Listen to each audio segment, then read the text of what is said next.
Welcome back and thank you for staying with KTN Prime. It is our second part and we delve into a conversation. Earlier on had mentioned that we'll be speaking about President William Ruto's tour of Western region. And joining me for this particular conversation next to me is Geoffrey Ruku, who is the Member of Parliament, Mbeere North. And of course, next to him we have Peter Salasia Mumias is a Member of Parliament. Good evening, gentlemen, and thank you so much for making time.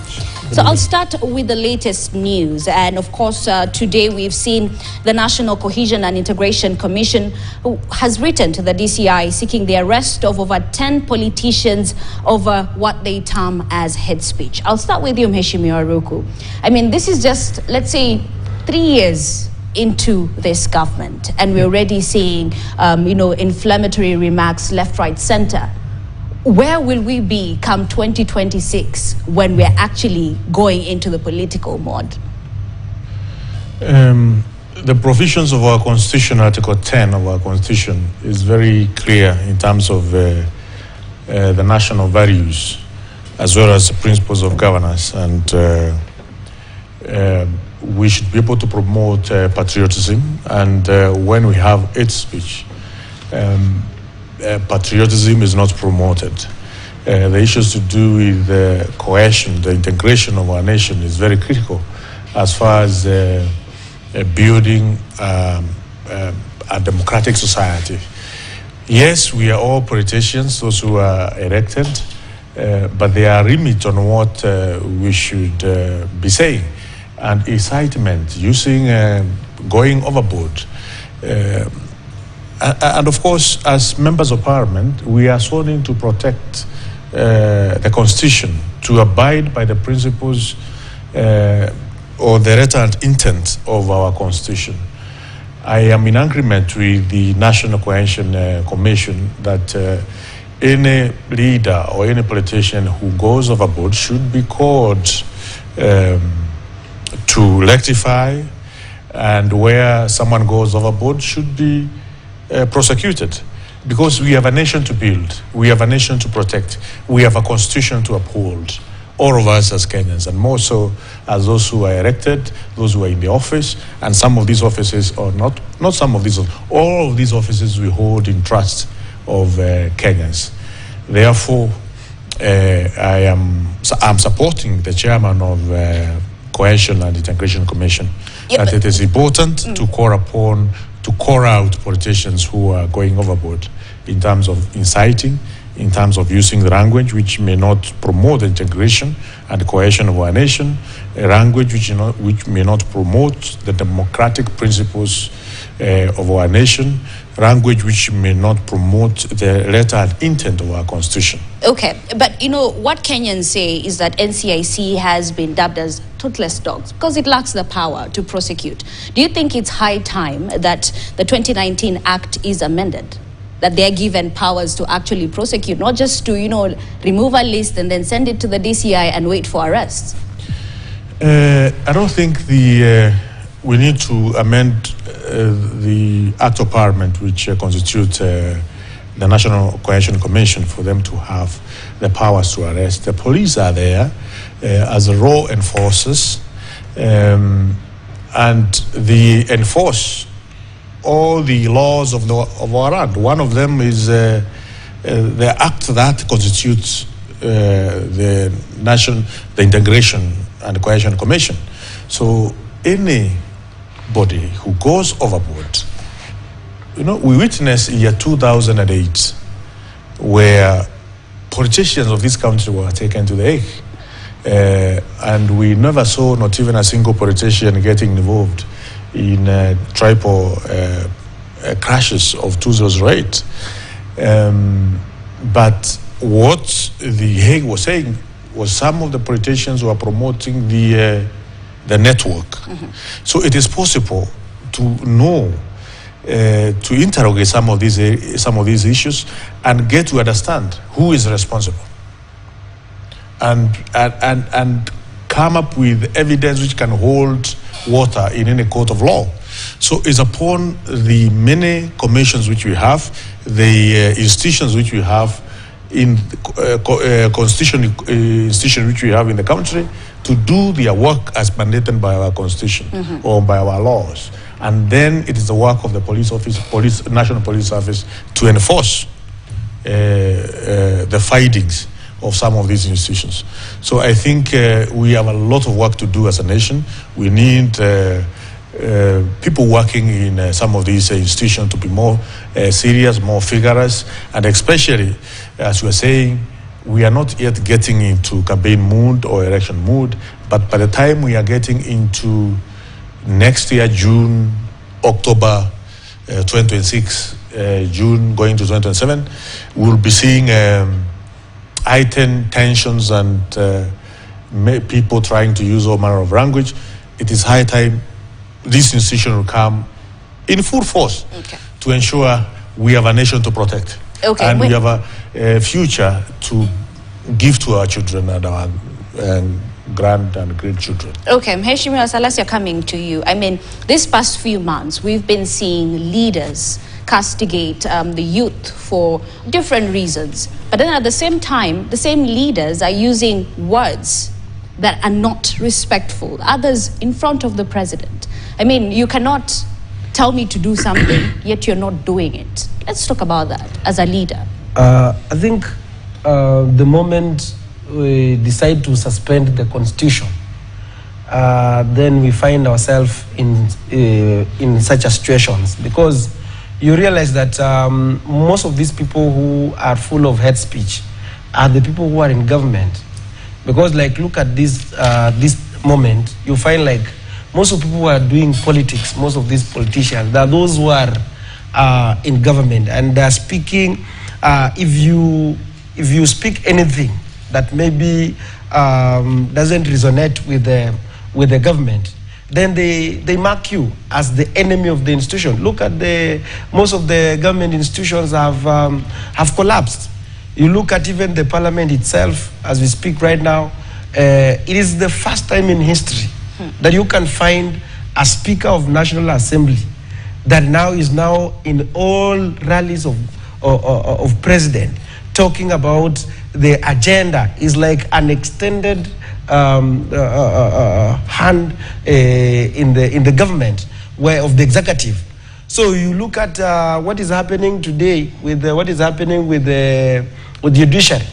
Every independent institution being under the threat, and that is why you find like most of the people will just come up and do, as long as someone is next to the president. And you will find that when you hear the person talking, those are just dogs, but there is honor of those people who are talking these things. So even talking about amending the constitution doesn't, but there must be respect for the constitution. The moment we have a respect for the constitution, then even by just the NCI, whatever, mentioning that name is a list of shame. Look at people like Farah Maling, when they are addressing the nation, insulting the young people with vulgar terms and whatever. And then it means that look at what the others trying to talk about, even separating some community from others. So I think there is somebody who said that young people are looking at how our elder or the politician are addressing, and then they also, so we are in a mess. And I think as a country, maybe, I don't know who is going to save this country for the remaining period of time. Maybe, I don't know if they could be the church, or I don't know who is going to save, because Kenyans are working in we're like in a confused nation.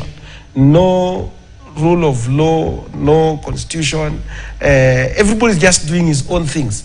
And it starts with the president. He must also respect the constitution and respect these institutions that are there. Respect, there is parliament, there is executive, there is whatever. And then the nation will move on. But for now, I really pity with the commission of the NCA, whatever. NCIC. I really, but you find the people who are on that, who are leading, there are Kinaruku. There are people who just speak anything they want. So we are just looking at them. But we are also going to start speaking. So we are going to go head on very soon. He makes a point that you can't show vice and demand virtue at the end of the day, right? Yeah. My brother Mheshimiwa can't say that the government is completely out of order in terms of the rule of law. That is true. Of course, there is order in the Republic of Kenya because there's maintenance of rule of law. That does not mean that we are 100% perfect. There is a lot of work which needs to be done to fight corruption within all spheres of our day-to-day running, whether it is in government or public service or private sector. We need to stimulate issues on how we run our business in private sector as well as in public sector, so as to grow our nation, so as to grow our economy. And we have a good number of responsible leaders who are steering this country in that direction. Remember, for instance, if I give an example, this administration has managed to get right the macroeconomic parameters of this country within two years. And one of very consequential government or administration which existed in this nation was Mwai Kibaki's administration. And it managed to get the macroeconomic parameters of our nation within a period of 5 years. What part have we gotten right? We are talking about stabilization of commodities prices. We have seen the prices of unga coming down. We have seen stabilizing of Kenya shilling against other currencies. Mm-hmm. We have seen the prices of fuel coming down considerably. We have seen getting it right as far as inflation of this country is concerned, from 9.8% to almost now 2.6%. All these are macroeconomic parameters which are not tangible to the, you can't feel it, but they are extremely important foundation for a takeoff of an economy. Allow me to say we are likely to see a takeoff in a couple of years from now. We are likely to see, for instance, our roads getting properly done, because the macroeconomic parameters have been managed in a very prudent manner by this administration. Okay. That does not mean that we don't have a lot of work to do. Mm-hmm. We have serious, enormous, a lot of heavy lifting which is required and which is going to be done. And as we do it, of course, my brother Saresia will be there making a lot of noise, Allow me to interject, because you've talked about the issue of the fact that commodity prices have gone down. But if I don't have money to buy those commodities, isn't it zero? It's a process. It's not an event.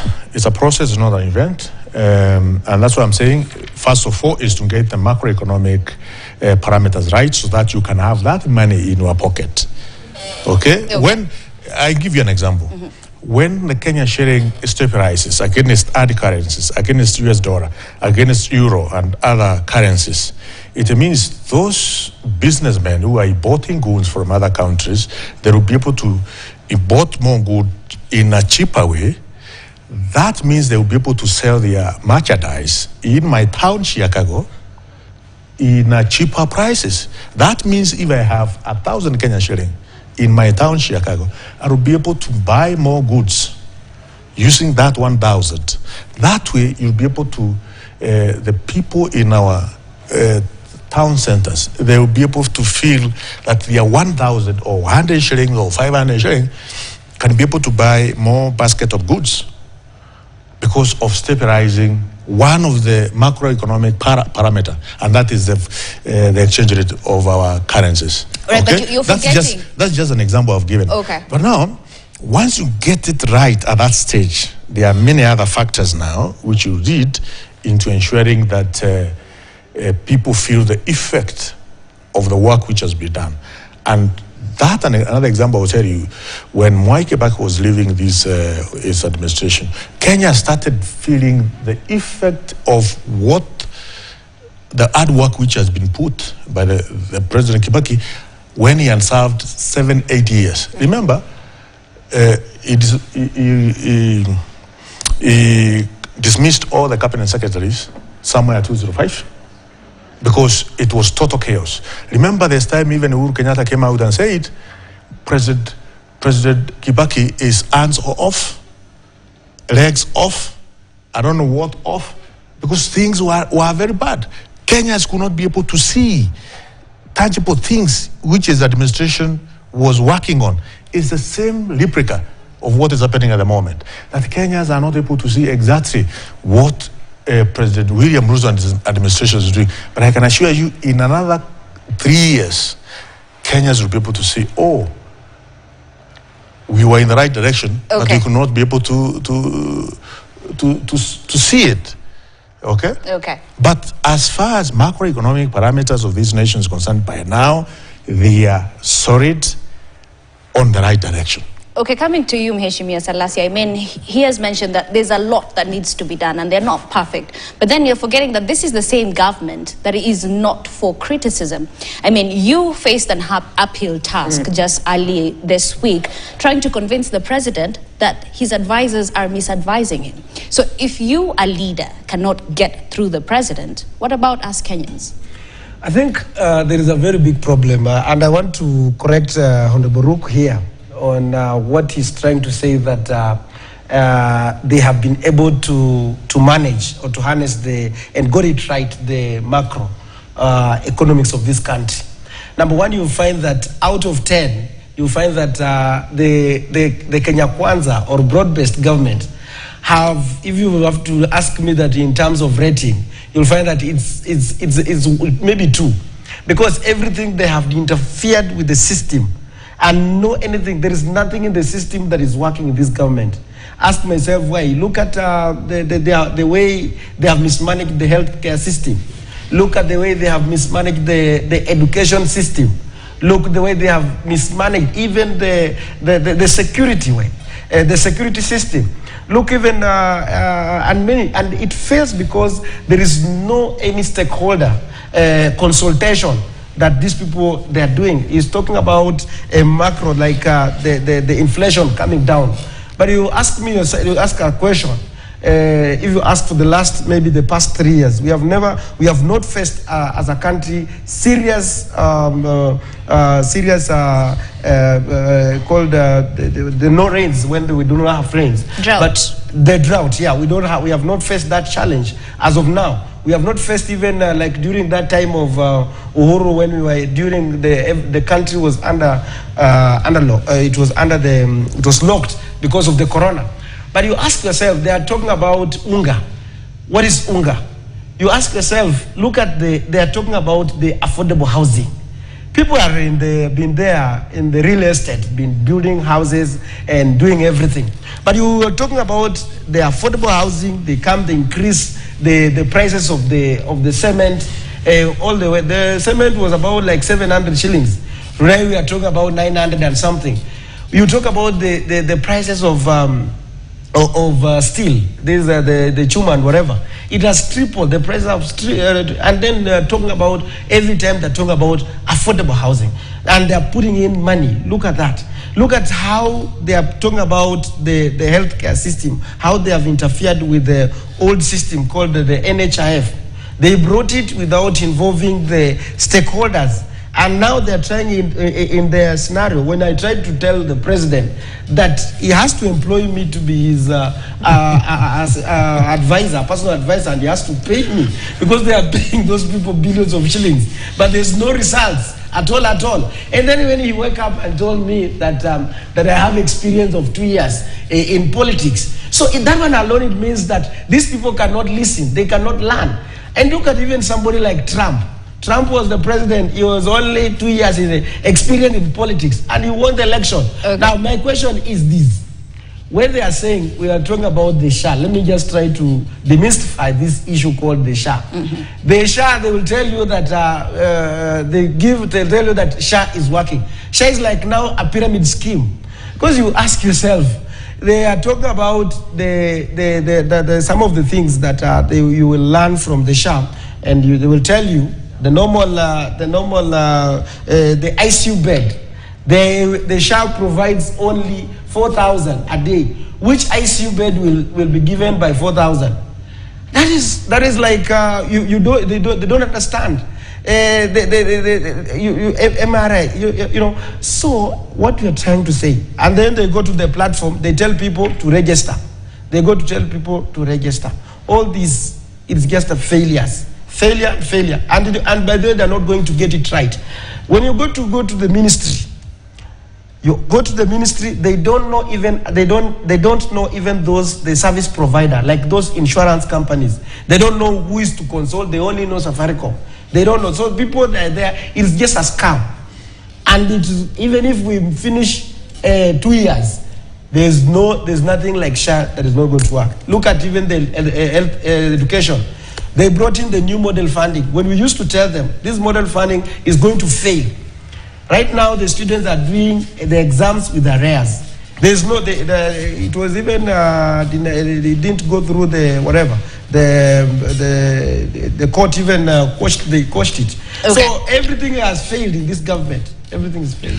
A response? We have a cardinal responsibility as members of parliament, myself as well as Honorable Sarasi included, to offer solution, innovative solution to the problems affecting the people of the Republic of Kenya. It's not only the executive who should come up with some of these solutions. It's also members of parliament to come up with solutions so that those solutions can be implemented by different ministries or different state departments. And I'll give you an example. As a member of parliament, I introduced a motion in parliament which we discussed and debated on the junior secondary schools model of funding and having a legal framework. Mm-hmm. This is a motion which we discussed in the year 2023.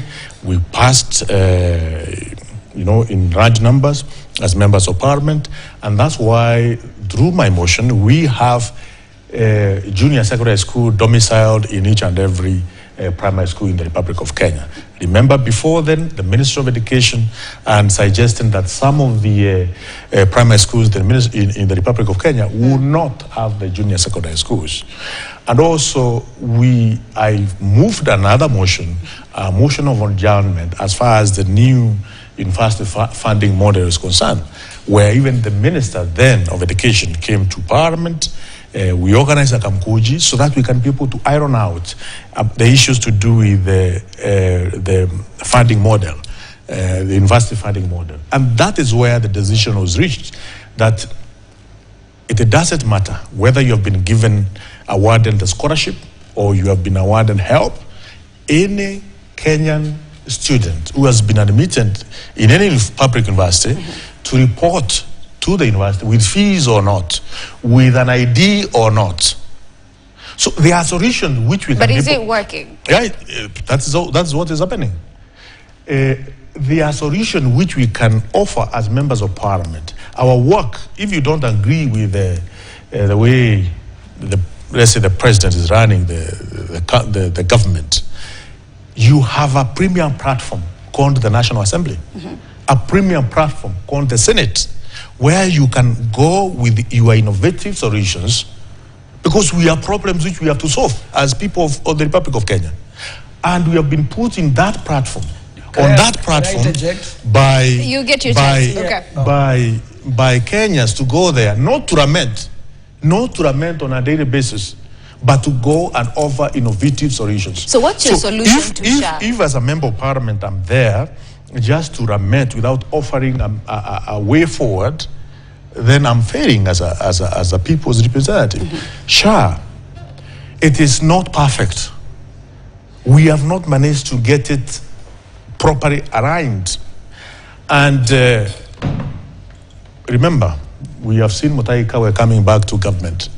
And I wish him success in his ministry, the Minister of Agriculture. When he was the Minister of Health during the COVID pandemic, he led this country, he informed Kenyans on what is happening on a weekly, on bi-weekly, basis, and what Kenyans are supposed to be doing now and then.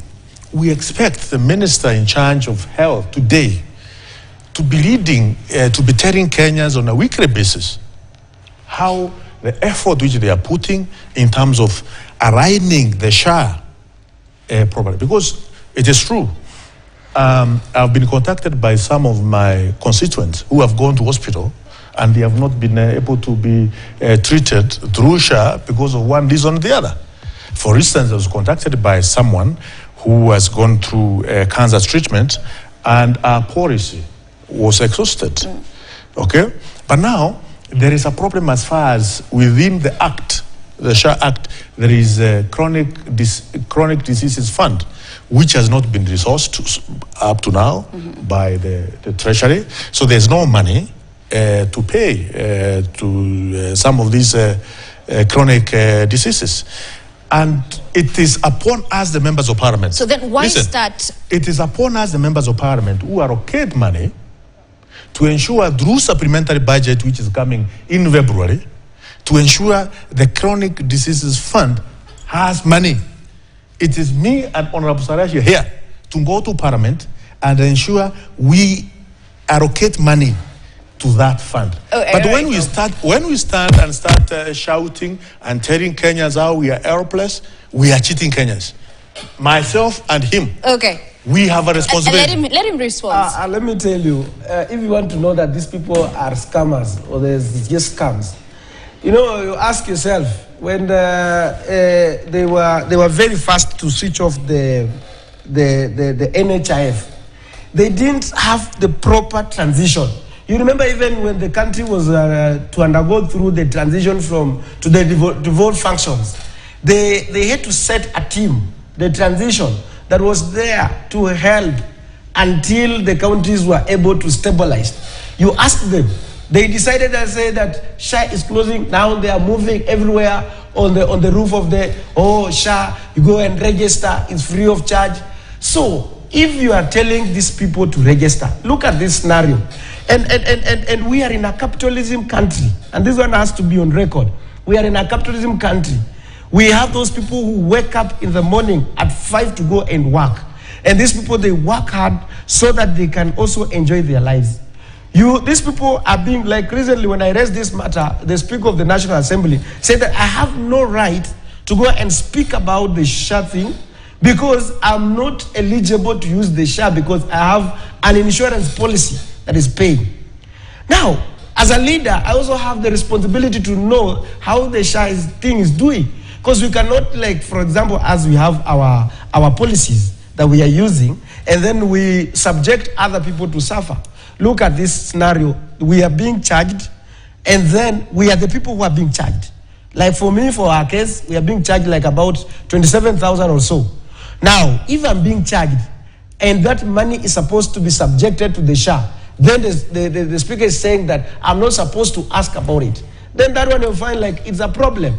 Then look at this. If we just want to know that these people are liars, they came and removed the young people below the age of 18. They were under what you call the UPI program.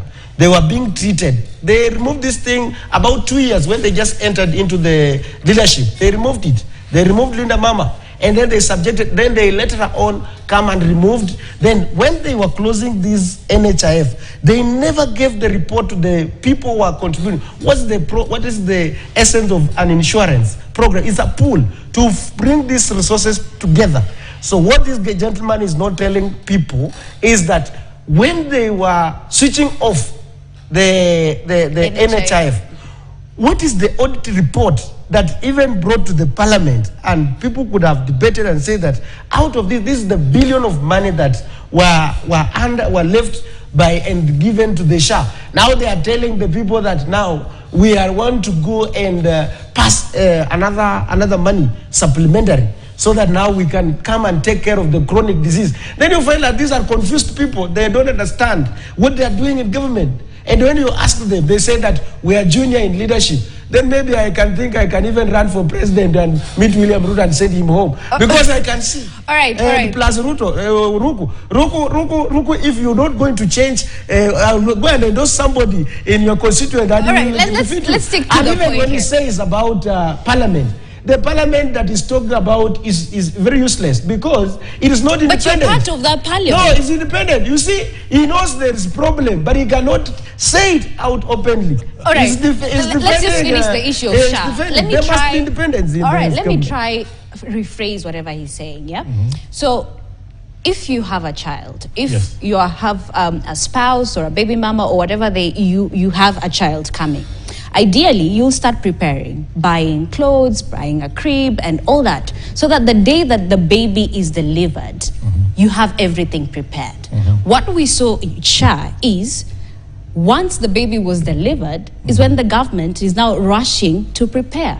Why not maybe before prepare before?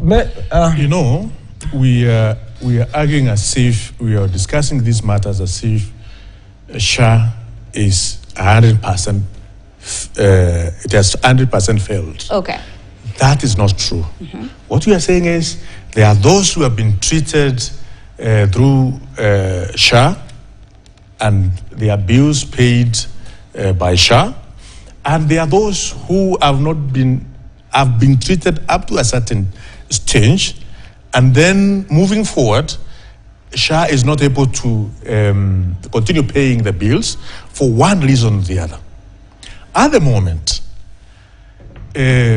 we have seen the registration drive which is happening. For instance, today, the entire brigade of Minister of Health, plus the Special Advisor of the President, Honorable Moses Kuria, plus the Minister of Education, and the Governor of Mombasa, they have come in Mombasa to ensure people are getting registered in SHA. The more people get registered, the more people pay the 300 shilling, the 1,000 shilling, depending on the level of your income. The more SHA gets resourced, the more is able to get, for lack of a better one, a premium, you know, to take care of costs for the treatment.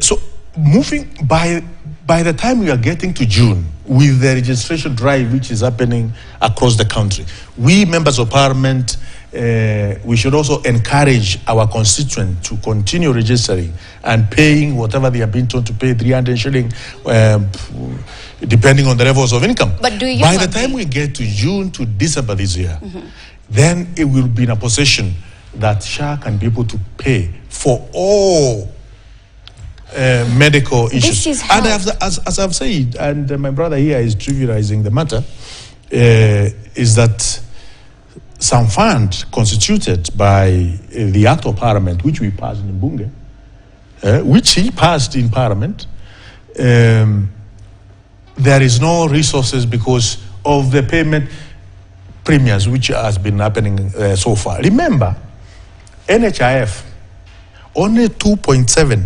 million salaried Kenyans who have been paying for NHIF for all those years.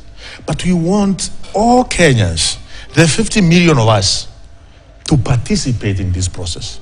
But do you agree that we cannot play with Kenyans' lives? Yes, this is their health. True, we can't. True, we can't. So how do we have problems with people's But you see, health? already we are in problem. Even in NHIF, we are in problem. Remember, when you used to pay 300 shilling, or I don't know, it was 300 shilling or it was 600 shilling, you had to wait for 3 months for your payment to be activated so that you can be able to use your NHIF card, isn't it? Today, you register a SHA, you get ill tomorrow, you can go to hospital, and you take care, SHA will take care of it. We want to take a break, but what you are saying is, the technocrat in our ministries, and this is very serious, the technocrat in our ministry, the permanent secretary, the minister in charge, the directors who are there, the CEO of SHA, the board of SHA, they have to be serious and provide Kenyans with information on a day-to-day basis. Because this is a serious program. I want him to respond before we take a break so that we can move on from this issue. Maybe if I can respond to you, you can even see by yourself that it doesn't follow what is happening. You heard what the president said yesterday, that registering the SHA is free of charge. So you are talking about that these people are going to give 300 shillings. So from what source? Because you have just heard what he said, that it's free, even fair. People are even asking about the fare. Then look at what he said, that the CS should be updating Kenyans. When are you aware that there is an executive order that was passed that now gave the removed powers? CS, as we speak today, the CS of this government are not of the CS of the other governments, because they removed all the powers. They are just like only the mouthpiece of the ministries. Right now, the PSS have been given more powers to run the ministries. Mheshimiwa Ruku, you ought to understand this thing. And that's why you could see even when Deborah tried to sack another person, then the PS comes and says, no, this is the position. So that's why I say that there is a very big problem with how you govern, and you don't want to be told the truth. And I've just asked you a question. Maybe how much was left by NHIF? And even when you are talking about who was complaining, there was no any Kenyan who was complaining about waiting or paying that accumulative money and getting used to that. So that is just all right. We need to take a short break, gentlemen. We'll be back shortly with this conversation.